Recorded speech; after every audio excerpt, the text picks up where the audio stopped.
तो अब हम स्टार्ट करते हैं कि कौन से फैक्टर्स थे, what were the causation, what were the causal factors that were behind the rise of Buddhism and Jainism in the Indian सब कॉन्टिनेंट। ठीक है, तो बुद्धिज्म और जैनिज्म क्या थे? बुद्धिज्म एंड जैनिज्म, ठीक है, बुद्धिज्म एंड जैनिज्म को बोला गया है कि these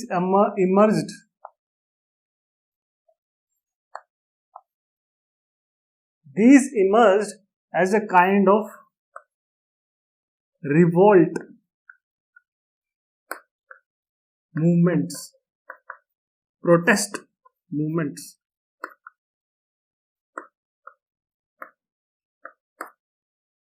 These were kind of religious revolutions.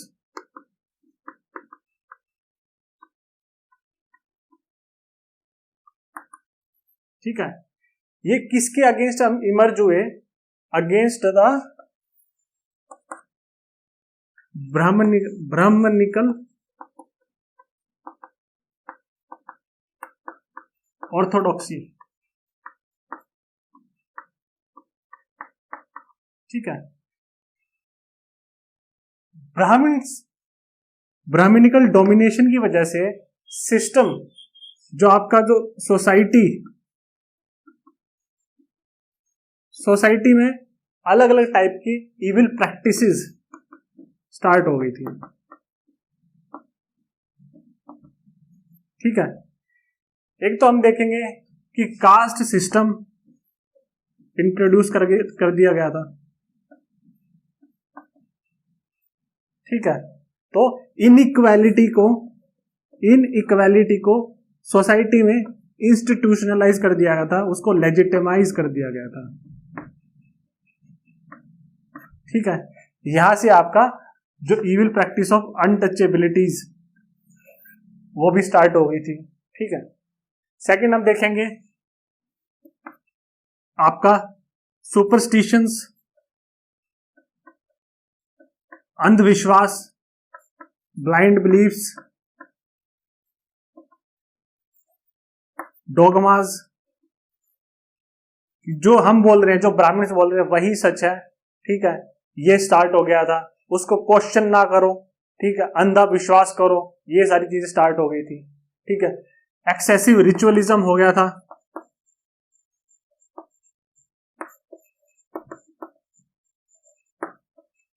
ठीक है, तो कहीं ना कहीं सोसाइटी आपकी डिग्रेड कर गई थी, सोसाइटी में डिके आ गया था, डिजनरेट कर गई थी।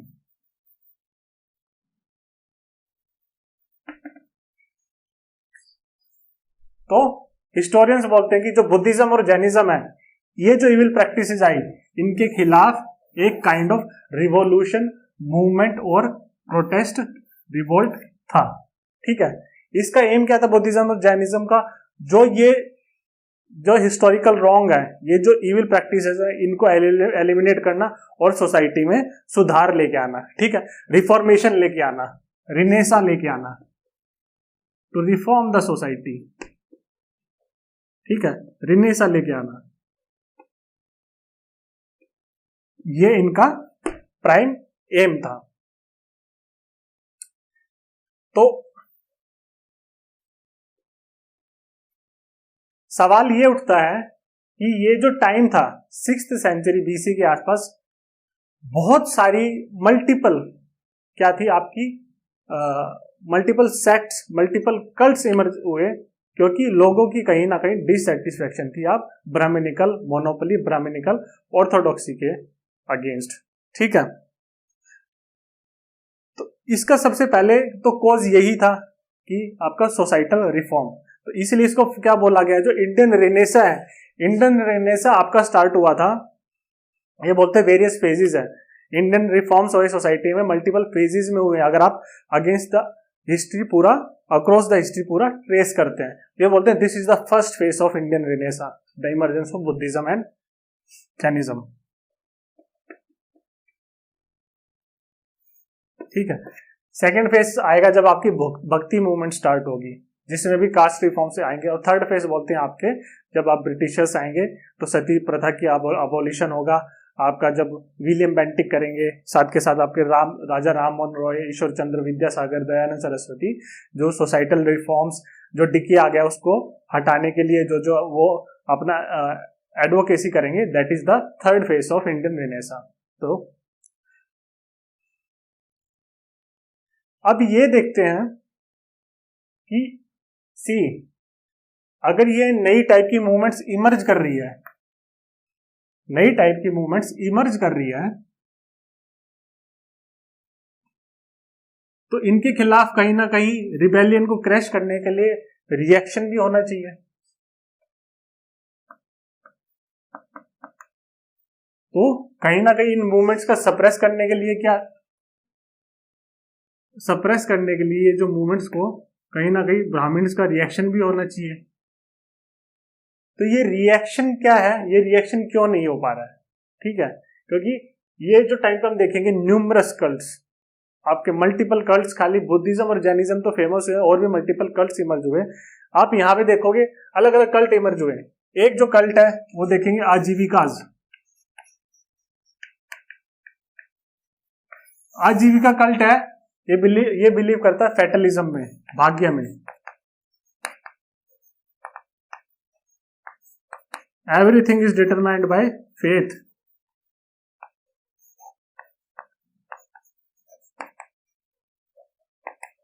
Everything is determined by fate, भाग्य, भाग्य ही सब कुछ, आपका डेस्टिनी ऑलरेडी लिखी जा चुकी है, यू आर प्री डेस्टिन्ड। ठीक है, तो ये क्या है, ये विल पावर में कम बिलीव करता है, ये आपके भाग्य में ज्यादा बिलीव करता है। ठीक है, तो आजीविका का एक टाइप का कल्ट आया।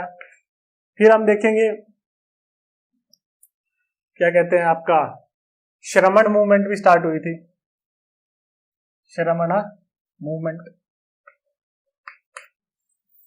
श्रमणा मूवमेंट का मतलब क्या है कि अपना सैल्वेशन अपने हाथ में है, आप खुद श्रम करोगे, यानी श्रम मतलब परिश्रम, हार्ड वर्क, लेबर करोगे, तो आप तपस्या करोगे, मेडिटेशन, रिनंसिएशन करोगे, सब कुछ त्याग दोगे, आइसोलेट हो जाओगे, एक्सट्रीम एस्थेटिसिज्म फॉलो करोगे।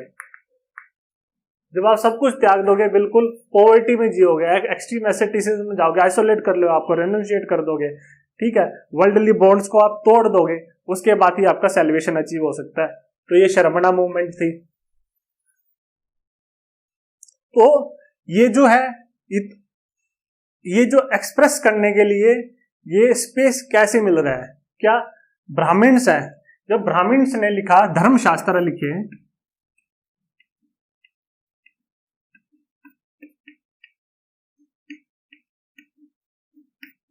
धर्मशास्त्र जब लिखे ब्राह्मण्स ने, तो इन्होंने किंग की ड्यूटी क्या बोली, किंग की ड्यूटी क्या थी, he should maintain dharma, maintain dharma। तो धर्मा क्या है, सी धर्मा इज अ सोशल ऑर्डर को मेंटेन करेगा, किंग सोशल स्टेबिलिटी इंश्योर करेगा।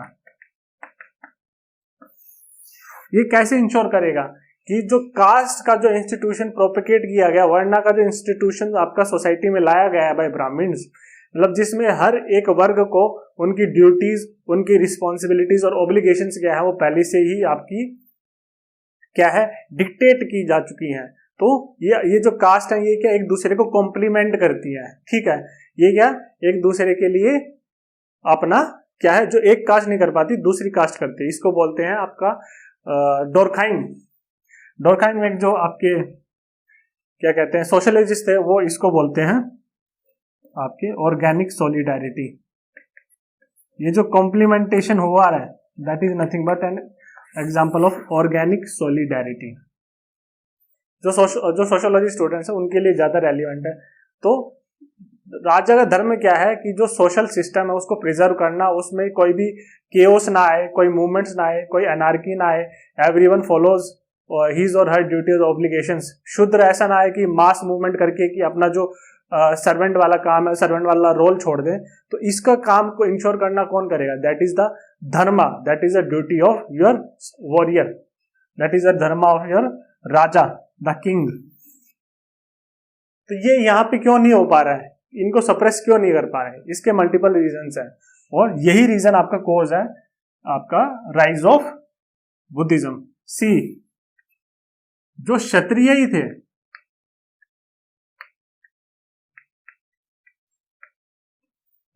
ये बोला गया जो क्षत्रिय थे, who should be the maintainers of Dharma, they became the, जो क्षत्रिय थे यही आपकी लीड कर रहे थे, यही लीड कर रहे थे प्रोटेस्ट मूवमेंट को।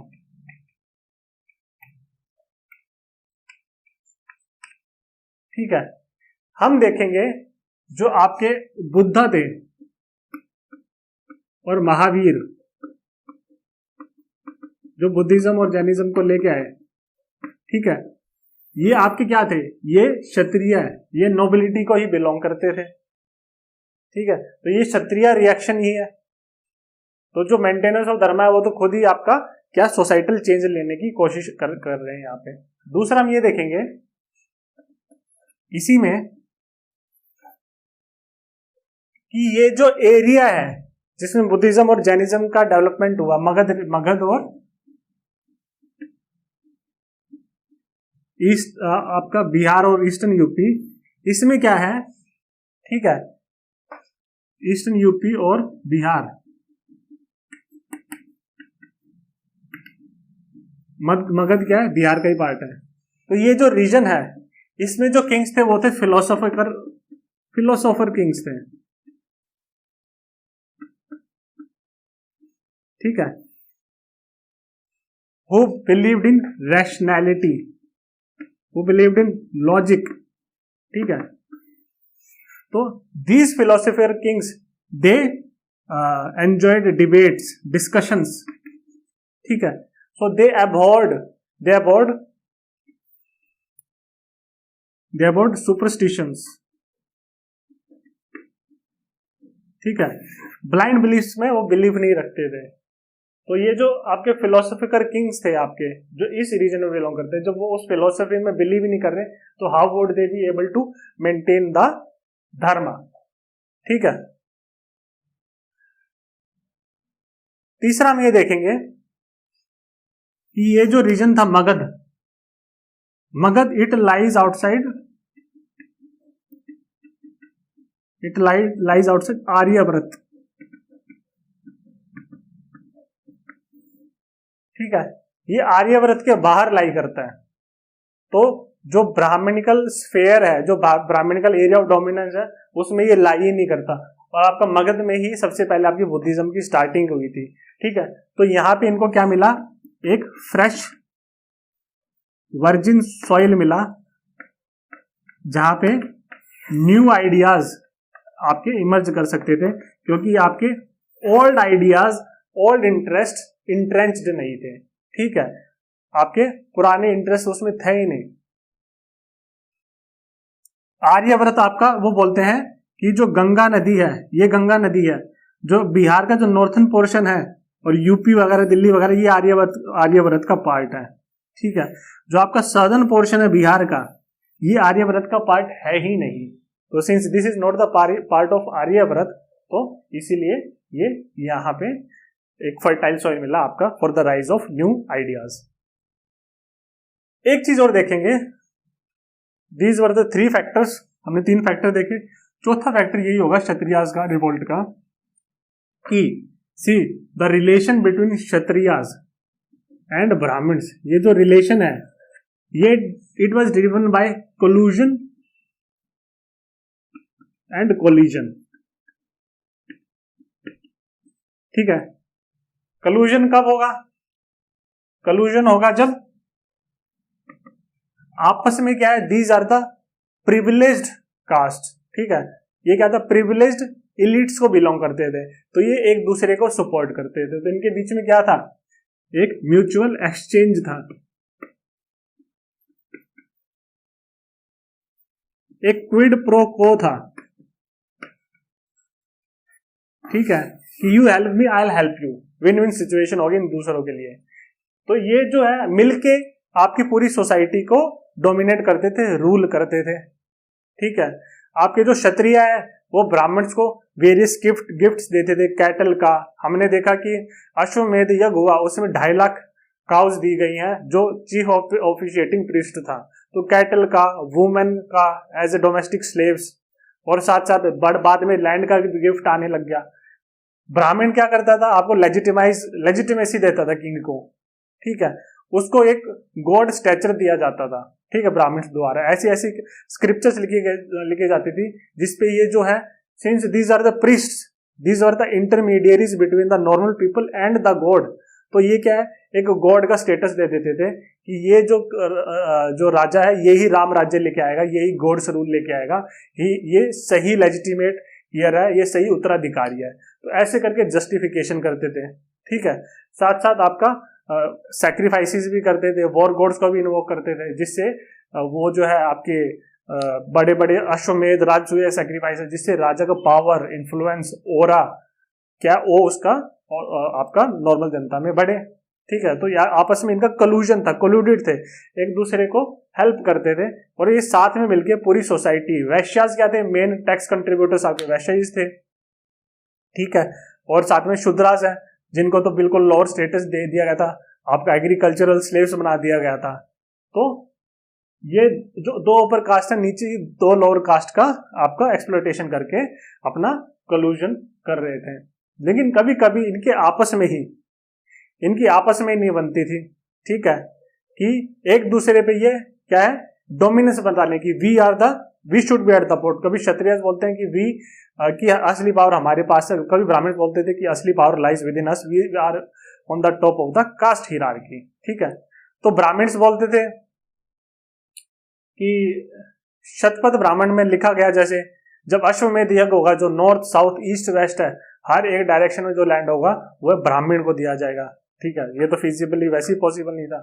ऐत्रेय ब्राह्मण दूसरी, ब्राह्मणा जो है आपका, वो दूसरी तरफ आपका बोलता है कि जो उसमें क्या किंग की तारीफ की गई है, और ब्राह्मणस को क्या बोला गया है, या ग्रीडी बोला गया है। ठीक है, जो क्या है, जो दक्षिणा की हमेशा मांग करते रहते हैं। तो दीज आर कोल्यूजन्स एंड कोलिजन्स। तो जो कोलिजन होती है, तो ये जो कोलिजन टेक प्लेस की, ये जो क्षत्रियाज ने, ये जो मूवमेंट है, इसके थ्रू ये रिप्रेजेंट काइंड ऑफ कोलिशन, एक टकराव दिखाया गया। ठीक है, दूसरा हम ये देखेंगे कि ये जो पावरफुल रूलिंग क्लास है, जो क्षत्रियाज है, पावरफुल रूलिंग क्लास है,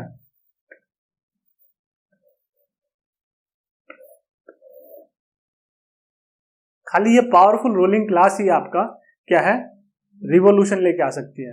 ठीक है, जो वॉइसलेस पीपल है, जो पुअर पीपल है, जिनके पास कोई पावर नहीं है, वो रिवॉल्यूशन खुद से ऑर्गेनाइज नहीं कर सकते हैं, because they do not have the ideology, do not have the courage, do not have the resources to carry out such a revolution on a large scale.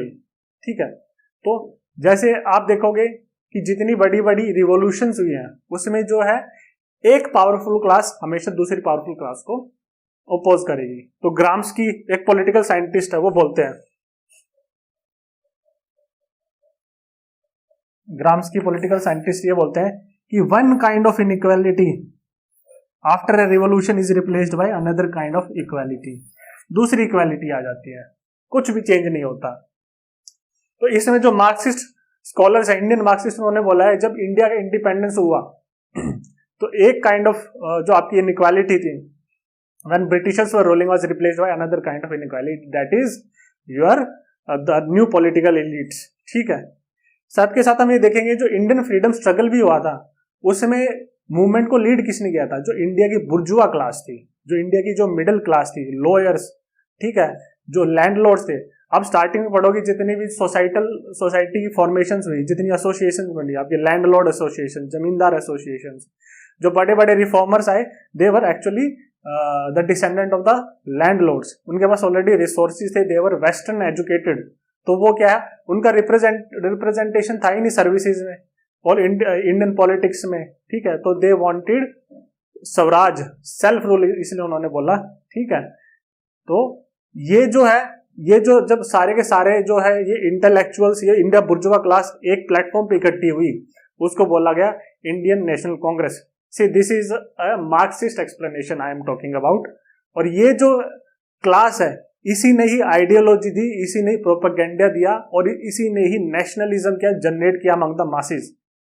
ये नेशनलिज्म का यूज करके उन्होंने क्या मासेस को पॉलिटिसाइज किया। और जब Gandhi ji scene पे आए तो ये जो पूरे के पूरे मासेस हैं ये इन्वॉल्व हुए मूवमेंट में, तो फ्रीडम स्ट्रगल हमें अपनी फ्रीडम मिली। तो जो मासेस थे ये खुद से एक्टिव नहीं थे, देवर देमसेल्व्स पुअर, ठीक है, उनका प्रॉपर ऑर्गेनाइजेशन नहीं था, प्रॉपर लीडरशिप नहीं थी। तो आपकी जो चेंज किया, जो सोसाइटी को चेंज किया, वो क्या, एक पावरफुल क्लास ने ही जो दूसरी पावरफुल क्लास है उसको डिस्प्लेस करके चेंज किया, ठीक है।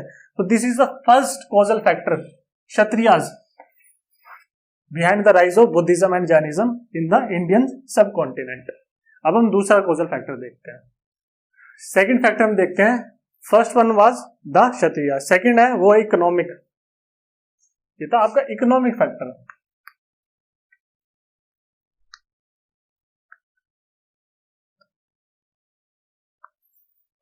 ठीक है, अब इसमें क्या हो रहा था कि हम देखेंगे कि जो ब्राह्मण्स हैं,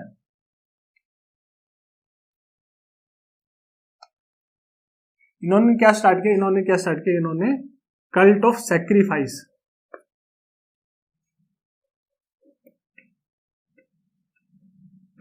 और ये जो सैक्रिफाइस कर रहे थे ये बड़ा लार्ज स्केल पे हो रहा था। तो ये जो लार्ज स्केल पे सैक्रिफाइस हुआ, सी ऋग्वैदिक पीरियड में तो खाली आपको कलेक्टिव सैक्रिफाइसेस होते, पब्लिक सैक्रिफाइसेस होते थे, लेकिन लेटर वैदिक पीरियड में हम ये देखेंगे कि पब्लिक के साथ साथ कलेक्टिव सैक्रिफाइसेस के साथ साथ आपका डोमेस्टिक सैक्रिफाइस भी स्टार्ट होंगे। हर एक हाउसहोल्ड अपना क्या है, यज्ञ जब करने लग जाएगा, ऑफरिंग देने लग जाएगा, ठीक है, in order to please the gods. बोलते हैं कि जो इंडियन जो हिंदू डिटीज थे ये काफी उस टाइम पे बड़े लिबरल डिटीज हुआ करते थे कि आप जो भी ऑफरिंग दोगे, आप हवन में ऑफरिंग दोगे, भगवान को अर्पित करोगे, तो भगवान प्लीज होके आपका जो भी आप जिसके लिए जिस वजह से यज्ञ कर रहे हो आपकी जो है जितनी भी इच्छाएं फुलफिल करेंगे। So this was the propaganda which was used by the Brahmins। तो जब इतने लार्ज स्केल पे सैक्रिफाइस होगा, ठीक है, सैक्रिफाइस किस चीज का दिया जाता था, हमने देखा सैक्रिफाइस किया जाता था कैटल का। तो जो काओ और बुल पॉपुलेशन, इसकी वजह से स्पेशली बुल पॉपुलेशन काफी डिक्रीज कर गई। कैटल का ही सैक्रिफाइस किया, किसी आपका सैक्रिफाइस उसी चीज का किया जाता है। सैक्रिफाइस का मतलब ये होगा कि something which is most sacred to you, which is most valuable to you, तभी तो वो सैक्रिफाइस कहलाएगा, बलि कहलाएगी। तो इसी वजह से आपकी जो कैटल की जो पॉपुलेशन है वो बिल्कुल ड्विंडल कर गई, ड्विंडलिंग पॉपुलेशंस बिल्कुल डिक्रीज कर गई, ठीक है। साथ साथ हम ये देखेंगे, इसके साथ साथ हमने देखा कि जो 6th सेंचुरी BCE है,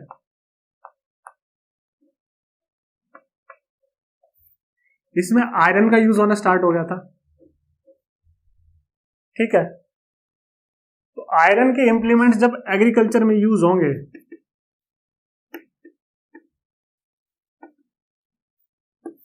तो ये जो आयरन के इंप्लीमेंट्स है, आयरन प्लफशेयर को आपका ड्राइव करने के लिए आपको क्या चाहिए, बुल या ऑक्स चाहिए, लेकिन इसकी पॉपुलेशन तो बहुत ही कम हो गई, डिविंडल कर गई है। और आपका आयरन है, आयरन की अवेलेबिलिटी है, आयरन प्लफशेयर है, जिसकी वजह से एग्रीकल्चर की पॉपुलेशन मैसिव स्केल पे एक्सपेंड हो सकती है। लेकिन इसकी वजह से क्या होगा, जब ये दो फैक्टर्स कंबाइन होंगे, लिमिटेड ऑक्स पॉपुलेशन और अनलिमिटेड आयरन प्लफशेयर, तो आपकी एग्रीकल्चरल प्रोडक्शन क्या होगी, लिमिट कर जाएगी, प्रोडक्शन लिमिटेड, ठीक है। जब प्रोडक्शन लिमिटेड हो जाएगी तो इसका मतलब क्या है, आपका लार्ज स्केल जो है सोसाइटी उतने लार्ज स्केल पे डेवलप नहीं कर सकती है। तो हमें क्या है, एक ऐसी आइडियोलॉजी चाहिए जो आपकी सैक्रिफाइस के जो कल्ट है इसको काउंटर कर सके। इसको काउंटर कर सके, इसलिए बुद्धिज्म और जैनिज्म आया। बुद्धिज्म और जैनिज्म ने क्या प्रिंसिपल दिया? प्रिंसिपल ऑफ अहिंसा, नॉन वायलेंस। तो नॉन वायलेंस मतलब नॉन किलिंग ऑफ कैटल।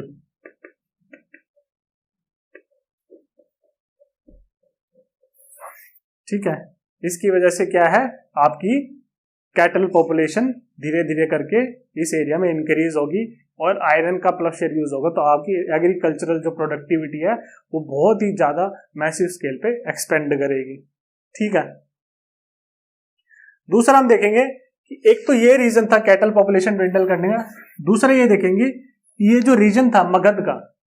आप मगध का जो साउथ ईस्टर्न पोर्शन है, नीचे जाओगे बिहार के ही नीचे जाओगे तो जो आपका सदर्न बिहार है, झारखंड, अब वहां पे क्या ट्राइबल बेल्ट है। ठीक है, तो ये जो ट्राइबल बेल्ट है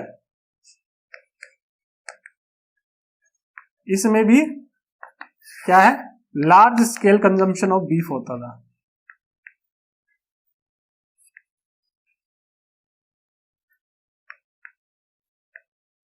तो जब बीफ इतने लार्ज स्केल पे कंज्यूम होगा तो आपकी ऑब्वियसली कैटल पॉपुलेशन ड्विंडल कर जाएगी।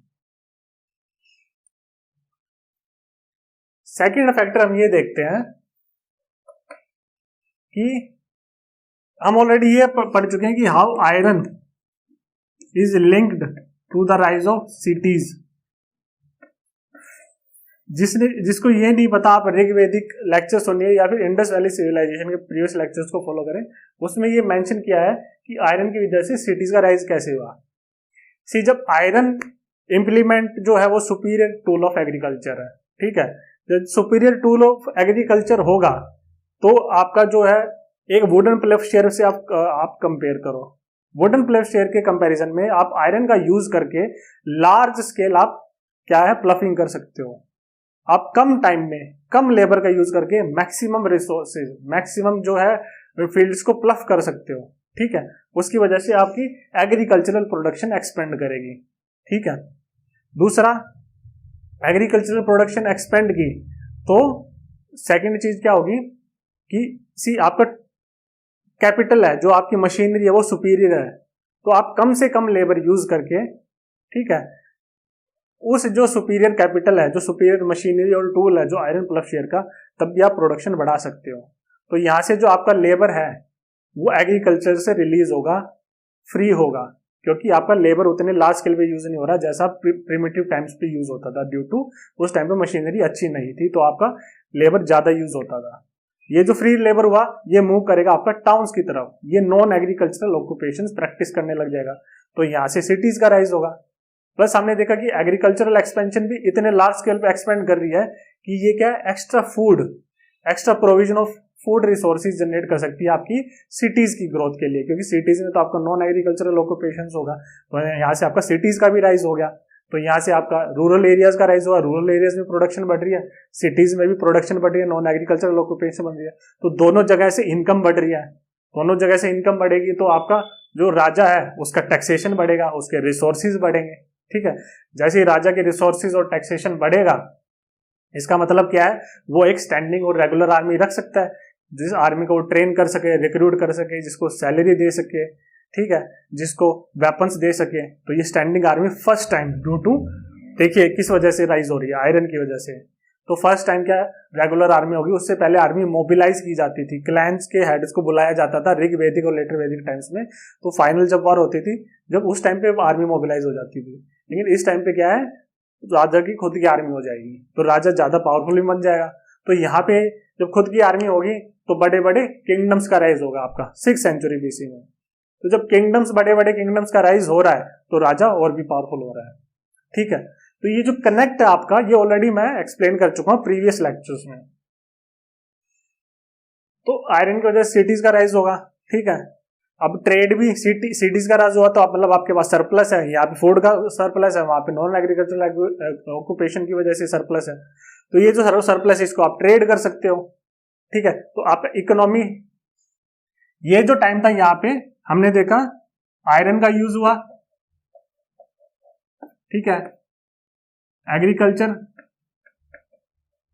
प्रोडक्शन एक्सपेंड की, ठीक है, सिटीज का राइज हुआ। हम देखेंगे मटेरियलिज्म बढ़ेगा। मटेरियलिज्म मतलब कितने प्रोडक्ट्स, कितने मटेरियल्स आप नेचर से एक्सप्लॉइट कर सकते हो for the end consumption of human beings. तो यहाँ पे इकोनॉमी राइज करेगी, एडवांसमेंट होगी, सरप्लस होगा, ट्रेड बढ़ेगा।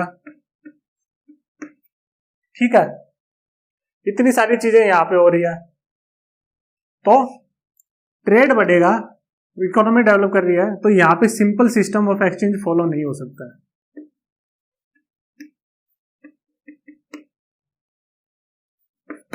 हमने देखा कि इस टाइम पे क्या था, पहले तो जब प्रोडक्शन लिमिटेड थे तो आप बार्टर को सिस्टम ऑफ एक्सचेंज यूज कर पा रहे थे, लेकिन जब प्रोडक्शन इतना लार्ज स्केल पे, इतना मैसिव स्केल पे प्रोडक्शन हो रहा है और कॉम्प्लेक्स इकोनॉमी हो रही है, तो इसमें एक्सचेंज के लिए आपको करेंसी चाहिए, सिस्टम ऑफ एक्सचेंज चाहिए। तो फर्स्ट टाइम जो करेंसी है जो यूज हुई थी इंडिया में ever, that was punch marked coins. Punch marked coins का सबसे पहले यूज हुआ था आपका। This is the first time ever currency was used in India.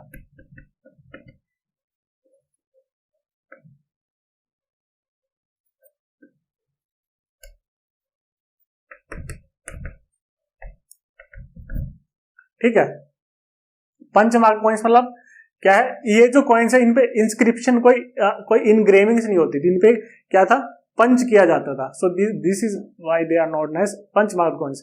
आज के टाइम पे जो कॉइन्स प्रोड्यूस हो रहे हैं उन पे इंस्क्रिप्शंस होते हैं, इनग्रेविंग्स होते हैं, but these are punch marks. ठीक है, मेल्टेड फॉर्म में इनको पंच किया जाता था और फिर सॉलिडिफाई किया जाता था। तो हम ये देख रहे हैं कि इतना लार्ज स्केल चेंज हो रहा है जब, ठीक है, तो आपके जो वैश्यास थे, वैश्यास हमने देखा जब हम कास्ट सिस्टम पढ़ रहे थे कि Vaishyas they are the actual producer, the actual generators of wealth, जो कि एक्चुअल प्रोडक्टिव एक्टिविटीज में पार्टिसिपेट करते थे। तो सारा टैक्सेशन बर्डन आपका वैश्यास पे ही था। तो जब वैश्यास होंगे,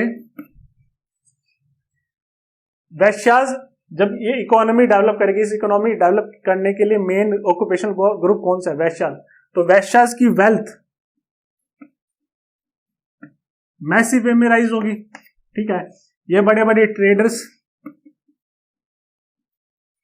बड़े बड़े मर्चेंट्स बन जाएंगे।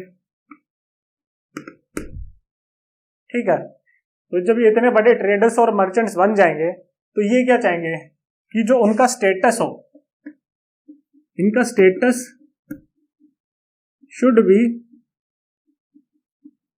कमेंसुरेट। कमेंसुरेट मतलब directly proportional to their wealth.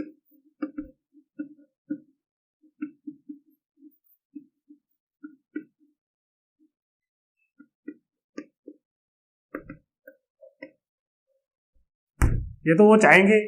C we constitute the most richest sections of the society, but our status is not proportional। वो अभी भी वर्ना हिरार्की में टैक्सेशन बर्डन सबसे ज्यादा उन पे है, वर्ना हिरार्की में वो अभी भी थर्ड प्लेस पे लाई करते हैं। ठीक है, तो वो चाहेंगे कि ऐसी सोसाइटी का इमरजेंस हो जिसमें उनको अच्छा रिकॉग्निशन मिले। तो जो बुद्धिज्म और जैनिज्म आए, बुद्धिज्म और जैनिज्म ने तो आपका कास्ट बेस्ड इनइक्वालिटीज को बिल्कुल रिजेक्ट कर दिया, रिजेक्टेड कास्ट बेस्ड इनइक्वालिटीज। ठीक है, दूसरा हम देखेंगे, this is the first point. दूसरा अब हम ये देखेंगे कि जो वैश्यास हैं वो क्या चाहेंगे। See what would they desire कि पीस हो, राइट, प्रोग्रेस हो, अच्छा ट्रेड हो, ठीक है, गवर्नेंस अच्छा हो, ये हो, ना कि वॉर हो, ना कि लार्ज स्केल वॉर हो। ठीक है, वो ये भी नहीं चाहेंगे कि वॉर हो, क्योंकि वॉर की वजह से ब्लड शेड होगा और जिससे पीस डिस्टर्बेंस होगा। तो जब तक आपका पीस नहीं होगा तो आपका ट्रेड अच्छा नहीं हो सकता है। आपका कैपिटलिज्म और मर्केंटाइल एक्टिविटीज एक anarchy based society, warfare based society में ग्रो नहीं कर सकती है। उनको क्या है, एक stable governance, peace, law and order चाहिए, ठीक है, तभी आपका वहां पे मर्केंटिलिज्म बढ़ेगा। तो वॉर ना हो, तो ये क्या चाहते थे, इसलिए सी बुद्धिज्म और जैनिज्म की जो मेन फिलोसफी क्या है वो है अहिंसा, नॉन वायलेंस। तो कहीं ना कहीं इसको भी सपोर्ट कर रहे हैं, ठीक है। तो जो बुद्धिज्म और जैनिज्म है ये मल्टीपल कॉजेज है, इकोनॉमिक कॉजेज है, ये आपका आइडियोलॉजिकली भी सपोर्ट कर रहे हैं, ठीक है।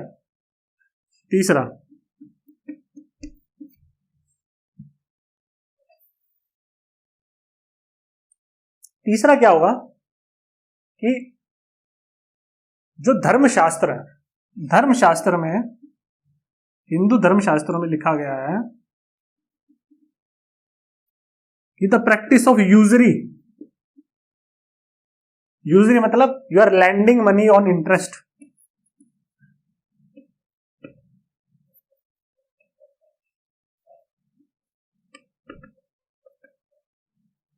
इसको क्या है, इस प्रैक्टिस को धर्मशास्त्र में डिनाउंस किया गया है। जो दूसरों को ब्याज पे पैसा कर्ज देते हैं उनको क्या है, ये डिनाउंस करते हैं, उनको क्या मानते हैं, ग्रीडी मानते हैं। तो वैश्यास को एक ऐसी आइडियोलॉजी चाहिए थी जो यूजरी को सपोर्ट करे। तो ये किसने सपोर्ट की, ये सपोर्ट की बुद्धा ने। सी बुद्धा के हिसाब से लैंडिंग मनी, जब मनी लैंड करोगे तभी तो आपका कैपिटल होगा, इन्वेस्टमेंट होगा, तभी तो आपका मर्केंटलिज्म डेवलप होगा, तभी आपका ट्रेड आएगा, तभी आपका प्रोडक्शन होगा। तो ये क्या है, एंटरप्रेन्योरशिप को अब बिना इंटरेस्ट किए आप मर्केंटाइल एक्टिविटीज नहीं बढ़ा सकते हैं। तो आपको यूजरी को कहीं ना कहीं प्रैक्टिस में इसको रिकॉग्निशन देनी पड़ेगी। तो ये रिकॉग्निशन दी बुद्धा ने। ही सेड कि lending money on interest will contribute to the development of the society. उससे क्या, मर्केंटिलिज्म बढ़ेगा, मर्केंटिलिज्म बढ़ेगा तो जॉब्स और लाइवलीहुड भी अच्छा होगा। लेकिन बुद्धा ने क्या बोला कि हमेशा मिडिल पाथ फॉलो करो, ना तो ऐसा मत दो कि आप बहुत हायर रेट ऑफ इंटरेस्ट पे आप पैसा दे रहे हो, क्योंकि दैट इज ग्रीड, उसको डिनाउंस किया गया है बुद्धिज्म में, that is a negative practice. तो बुद्धा बोलते हैं मॉडरेट रेट्स ऑफ इंटरेस्ट होने चाहिए, क्योंकि he followed the middle path. तो ये भी सपोर्ट किया। तो ये क्या, मल्टीपल आइडियोलॉजिकल फाउंडेशन दी जा रही है for the rise of materialism in the Indian subcontinent. So this is the second cause. एक कंसेप्ट हम यहां देखेंगे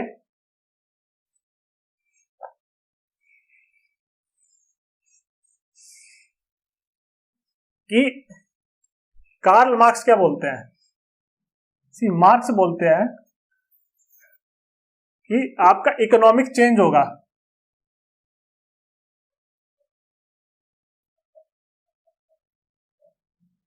इकोनॉमिक चेंज होगा, यही फाउंडेशन होगा आपका सोशल,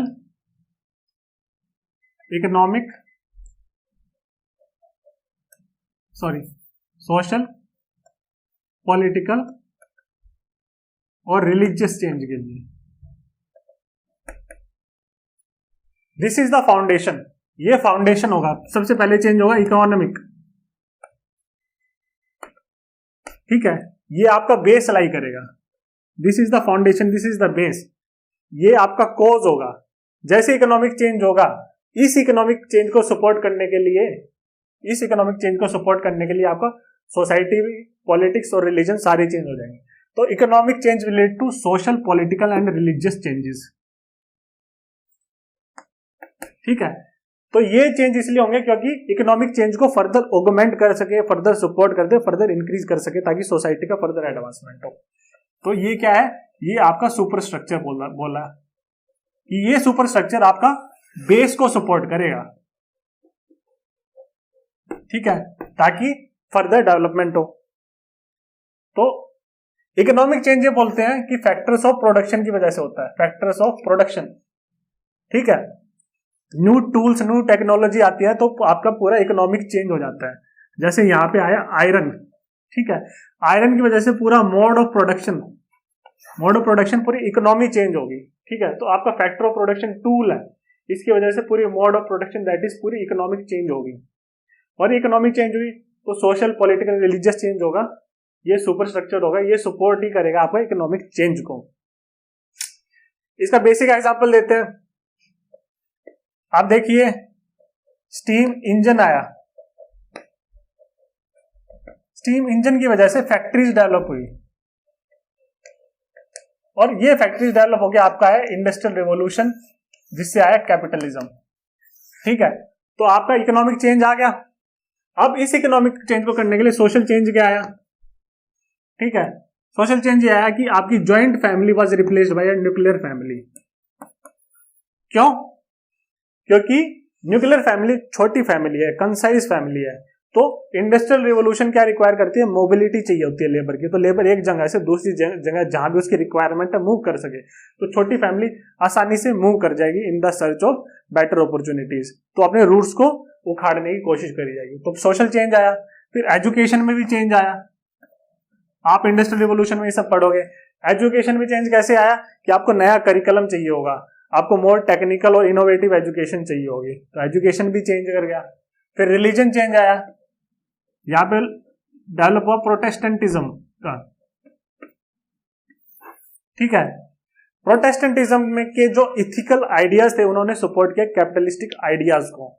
ठीक है, जैसे प्रोटेस्टेंट बोलते हैं कि कभी खाली मत बैठो, टाइम इज मनी, और मनी को उन्होंने क्या, money making is not actually bad, वो एक ग्रीड नहीं है। The more money you will make, उससे क्या है आपका गॉड को भी अचीव कर सकते हो, that is may be your calling. अगर आप अपनी कॉलिंग, अपने ऑक्यूपेशन में सक्सीड करते हो, that means you are predestined to achieve God. ठीक है, तो ये आइडियाज ने, रिलीजियस आइडियाज ने आपका कैपिटलिज्म को भी सपोर्ट किया। इन्होंने बोला कि do not sit idle, be active. ठीक है, पॉलिटिकल चेंज आया, डेमोक्रेसी का राइज हुआ, because you need people to be free. पहला जो सिस्टम था वो था फ्यूडल मोड ऑफ प्रोडक्शन, उसमें क्या थी, मोनार्की। ये कैपिटलिस्ट मोड ऑफ प्रोडक्शन में आपको फ्री पीपल चाहिए, लिबरलिज्म चाहिए, तभी आपका कैपिटलिज्म डेवलप हो सकता है। जब पूरे के पूरे कैपिटलिस्ट को फ्री, आपको फ्री एंड फेयर मार्केट नहीं आया, ठीक है, आपका फ्रीडम नहीं दी गई कैपिटलिस्ट को, पीपल को हर एक चॉइस में लेने के लिए, तब तक आपका कैपिटलिज्म भी डेवलप नहीं होगा। तो ये क्या है, ये सारे चेंजेस इसलिए चेंज होंगे ताकि ये सपोर्ट कर सके और ऑगमेंट कर सके इकोनॉमिक चेंज को। तो ये सेम यहीं पे हो रहा है। सी आपका यहाँ पे आयरन आया, इकोनॉमिक चेंज हो, उसकी वजह से सोशल, पॉलिटिकल, रिलीजियस चेंज होंगे। तो यहाँ पे बुद्धिज्म और जैनिज्म का राइज होगा, और हमने देखा कि ये कैसे सपोर्ट करेंगे इस इकोनॉमिक चेंज को। यहाँ पे कैसे सपोर्ट किया जाएगा इकोनॉमिक चेंज को, यहाँ पे देखा, और यहाँ पे देखा हमने कि कल्ट ऑफ सैक्रिफाइस को कैसे रोका गया। ठीक है, सी हमने देखा जो आयरन है,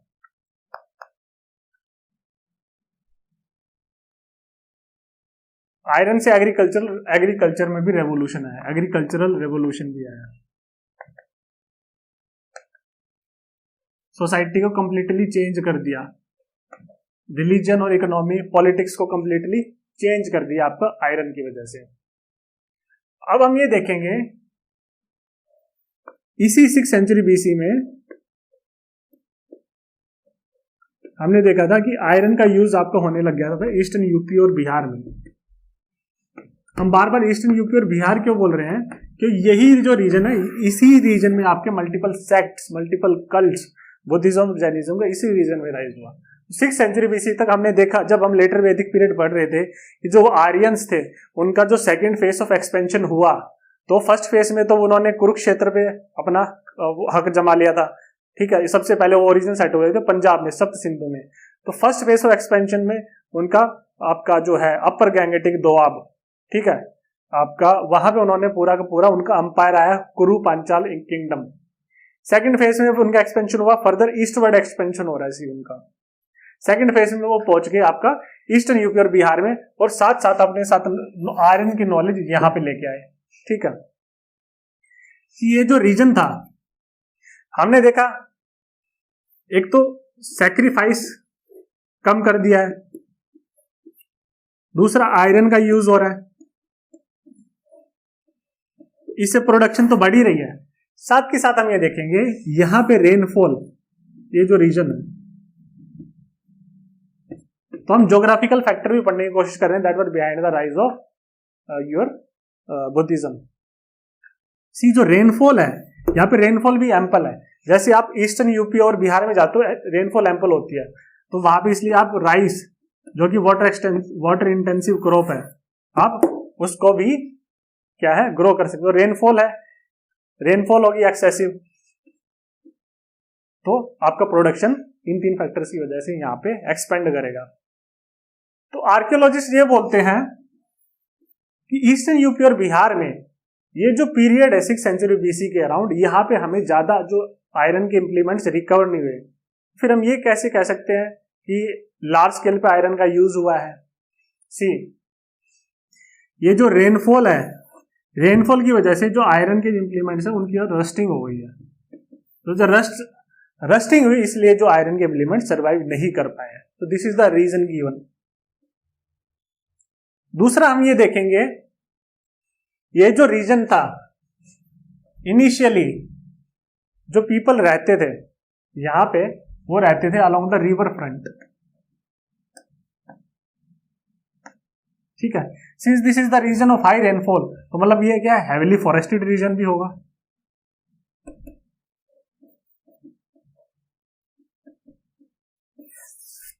ठीक है, तो इनिशियली रिवर फ्रंट के अलोंग रहते थे, क्योंकि रिवर क्या है, इंडस वैली सिविलाइजेशन में हमने देखा कि रिवर्स पे क्यों सिविलाइजेशन राइज करते हैं, उसमें एक रीजन था रिवर फ्रंट क्या है, इरोजन कर देती है आसपास का। तो वहां पे क्या है, डेंस फॉरेस्ट नहीं मिलेंगे रिवर फ्रंट के अलोंग, तो वहां पे सेटलमेंट्स पॉसिबल है। तो इसलिए वहां पे सेटलमेंट्स पॉसिबल थे। लेकिन जैसे ही आयरन की डिस्कवरी होगी, आयरन का यूज होगा ईस्टर्न यूपी और बिहार में, तो आयरन की वजह से large scale cutting of trees and forest possible होगा।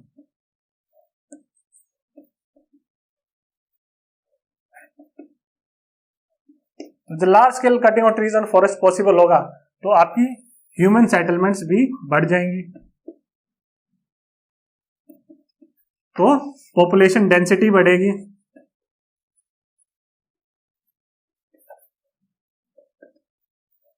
ठीक है, पॉपुलेशन डेंसिटी को सपोर्ट करने के लिए आपका इकोनॉमी भी ग्रो करनी चाहिए, मटेरियलिज्म भी ग्रो करना चाहिए। तो ये सारे आपस में इंटरकनेक्टेड है। लास्ट हम देखते हैं the factors which are responsible for the rise of Buddhism in India. See economy front पे हम देखेंगे, रिलीजियस फ्रंट पे, पॉलिटिकल फ्रंट पे, सोशल फ्रंट पे लार्ज स्केल चेंजेस हो रहे थे, लार्ज स्केल।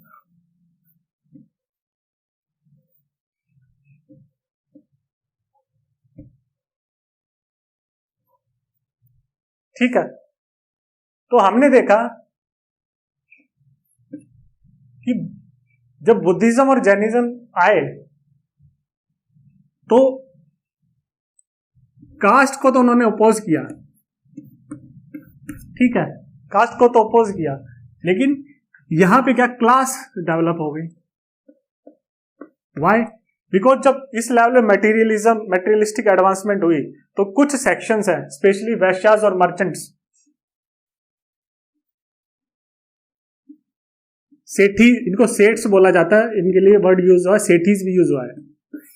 मर्चेंट्स और सेठीज हमेशा सपोर्टर्स रहे हैं बुद्धिज्म के और जैन के, बुद्ध और जैन दोनों के इसलिए सपोर्टर रहे हैं, पैट्रॉन्स रहे हैं, बिकॉज ये आइडियोलॉजी इनको आइडियोलॉजी सपोर्ट कर रही है, तो ये इनका रेसिप्रोकल इनके भी पैट्रोन रहे बुद्धिज्म और जैनिज्म के। ठीक है, तो यहां पे मर्चेंट्स और सेठीज जब आए तो आपका लार्ज स्केल इकोनॉमिक चेंज हो रहा है, तो आपका क्या है, प्रोस्पेरिटी बढ़ रही है।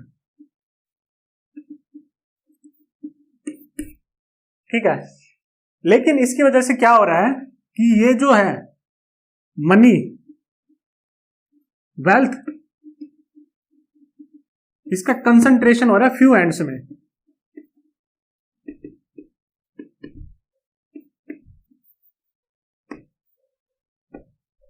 मतलब जो आपके मर्चेंट्स थे वो और ज्यादा वेल्थ कमा रहे हैं। ठीक है, और ट्रेडर्स हैं और ज्यादा वेल्थ कमा रहे हैं। सी ओवरऑल सोसाइटी की वेल्थ भी इंक्रीज कर रही है, नो डाउट अबाउट इट, ठीक है। लेकिन इसमें क्या है कि सोशल इनइक्वालिटी बहुत बढ़ जा रही है, ठीक है। और जो गैप है between rich and poor, haves and have notes, वो बढ़ जा रहा है, ठीक है। तो जब ये गैप बढ़ेगा, सी देयर इज दो कंसेप्ट होते हैं, रिलेटिव पॉवर्टी का होता है एब्सोल्यूट पॉवर्टी। एब्सोल्यूट पॉवर्टी तो डिक्रीज कर रही है क्योंकि सोसाइटी का ओवरऑल मटेरियलिस्टिक लेवल बढ़ रहा है, लेकिन रिलेटिव पॉवर्टी इंक्रीज कर रही है।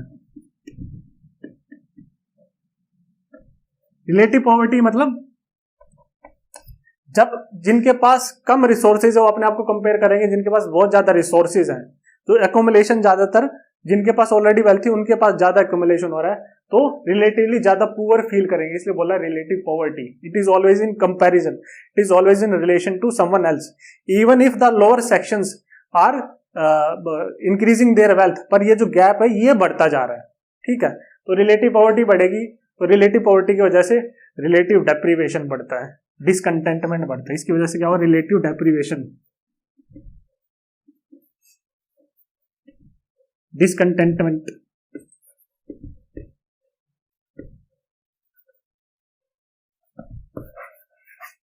ठीक है। तो इसको काउंटर करने के लिए भी इन्होंने अपनी आइडियोलॉजी दी। बुद्धा ने बोला और जैनियों ने बोला कि do not accumulate wealth. Buddha ने बोला कि फॉलो मिडिल पाथ मॉडरेशन में, अगर आपको वेल्थ अक्यूमुलेट करनी है तो B a trustee, wealth accumulate करो, इससे पूरी सोसाइटी का उद्धार करो। तो इन्होंने यहां से भी इसको काउंटर करने की कोशिश की।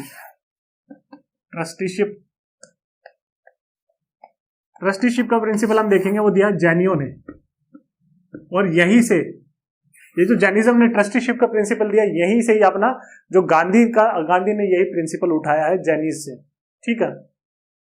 कि कैपिटलिस्टिक सोसाइटी, जो Gandhian concept of socialism, Gandhian concept of socialism और welfarism, it is not derived from Marx. वो बोलते हैं कि मेरा कंसेप्ट है जैन कंसेप्ट से मैंने उठाया है, वहां से मैंने डेवलप किया है, जो जैन का ट्रस्टीशिप कंसेप्ट है वही मैं यहाँ पे यूज कर रहा हूं, ठीक है। साथ के साथ लास्ट कोज होता है ट्रेडिशनलिस्ट।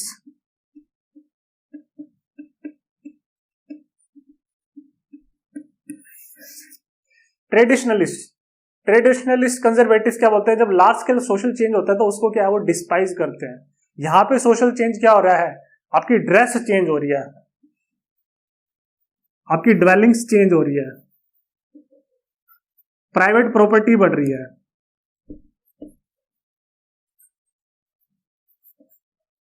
सोसाइटी कॉम्प्लेक्स हो जा रही है, पॉपुलेशन डेंसिटी हमने देखा, पॉपुलेशन डेंसिटी बढ़ी।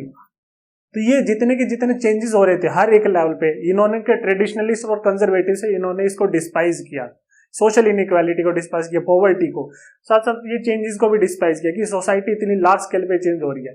तो दीज आर, ये क्या है, हमेशा they think that old is gold.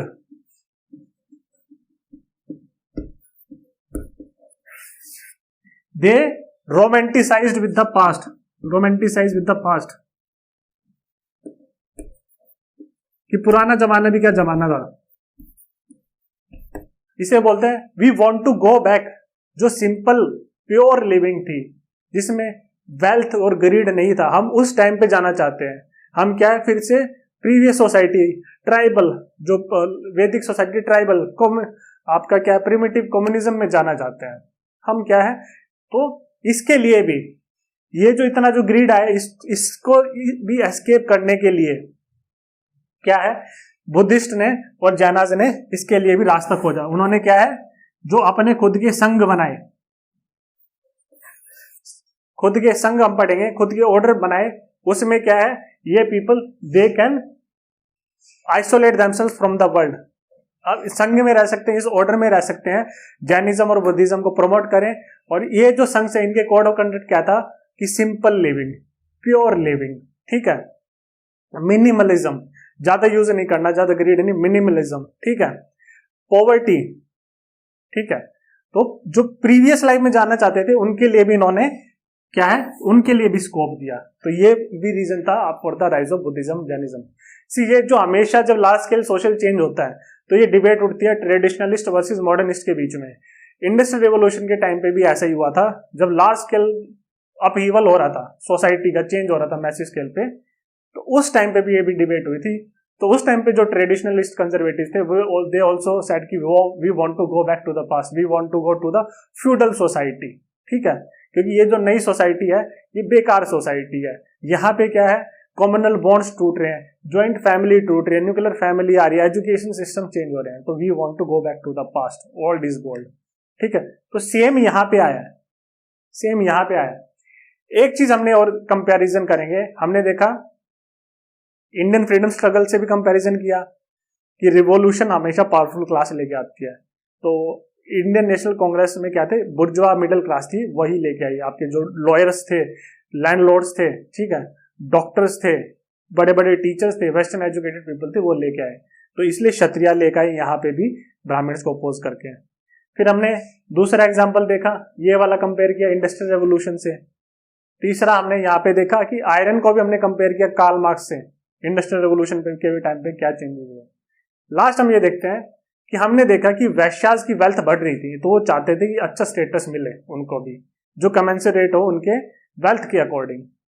तो ये हमेशा से ही ऐसा हुआ है। सी जब फ्रेंच रिवॉल्यूशन हो रही थी, जो थर्ड एस्टेट थी, फ्रेंच रिवॉल्यूशन के टाइम पे मर्केंटिलिज्म भी बहुत डेवलप कर रहा था, तो नए नए वेल्थी मर्चेंट्स आ रहे थे, ट्रेडर्स आ रहे थे वहां पे doctors, lawyers, engineers, educated class थी। वहां पे तीन एस्टेट थी, एक थी आपकी क्लर्जी, जैसे यहाँ पे ब्राह्मण्स, नोबिलिटी जैसे यहाँ पे क्षत्रियस, और तीसरी स्टेट थी आपकी कॉमन मैन की एस्टेट। ठीक है, तो तीसरी स्टेट के जो रिच और पावरफुल पीपल थे, उन्होंने बोला कि हमको सबसे नीचे लेवल पे रखा गया है, थर्ड स्टेट में रखा गया है, जबकि हमारा जो वेल्थ है, हमारा स्टेटस वैसा नहीं होना चाहिए, हमारी wealth should be compare in directly proportional to our status. तो उन्होंने क्या, हमारा स्टेटस भी बढ़ाया जाए। तो वहां पे फ्रेंच रिवॉल्यूशन की भी अगुवाई किन्होंने की थी, इसी क्लास ने की थी, इसी बुर्जुआ क्लास ने। ठीक है, तो यहाँ पे भी वैश्याज भी बोल रहे कि हमारा स्टेटस भी बढ़ाया जाए। तो हम क्या अलग अलग टॉपिक से लिंक करने की कोशिश की।